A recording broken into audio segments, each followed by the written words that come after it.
Particularly interesting about these documents that Hillary provided the FBI? Yes, ma'am. Keep in mind, one notebook were the classified emails that she handled so negligently. The other notebook are the witness interviews, the summaries, what we call 302s. My number one takeaway, Megan, is there's no reason in the world you could not and should not be able to look at the same witness interviews that I had to go to Washington and look at in a classified setting. You and your viewers should be able to read summaries of these witness interviews. The second takeaway is a lot of the FBI's time and attention was spent debunking and refuting these fantastically false statements that Secretary Clinton made at the inception of this email story. And the third takeaway, remember, Director Comey said that he could not indict, did not have a realistic probability of a successful prosecution on the issue of intent. So I looked to see what witnesses were questioned on the issue of intent, including her, and I didn't see that many questions. Let's go back to number two. Issue. Let's go back to the second point, which is how much time they had to spend debunking what you say were lies or falsehoods that she told. What do you mean by that? Oh, even something as seemingly innocuous as us referring to Sidney Blumenthal as her advisor. Remember, she got really upset when we used that term. You'll never guess which term the FBI used when they described Sidney Blumenthal and his relationship to her. He was interviewed.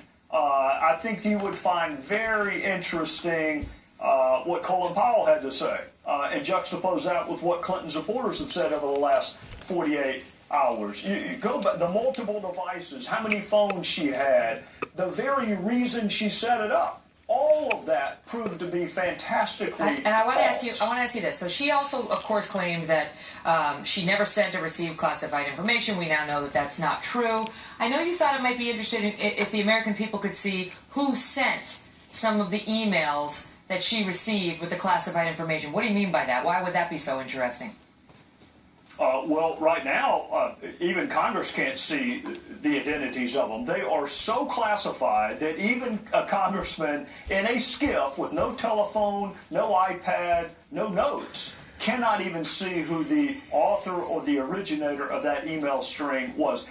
That is how classified that information was that she was handling on a non-secure server. So Sidney Blumenthal is one author. Of course, you know Cheryl Mills and Uma Abedin and Jake Sullivan, but there are even some originators that even members of Congress cannot see the identity of them because of the nature of the information. But meanwhile, she was saying, I had no idea, no, classified, no. Congressman Trey Gowdy, great to see you. Thank you for being here. Yes, ma'am. Thank you. Also tonight, new reason for Hillary Clinton to be very concerned about a potential October surprise. The fugitive founder of the controversial group WikiLeaks is here in an exclusive interview on the information he holds and what it may mean for Mrs. Clinton. Don't miss Julian Assange.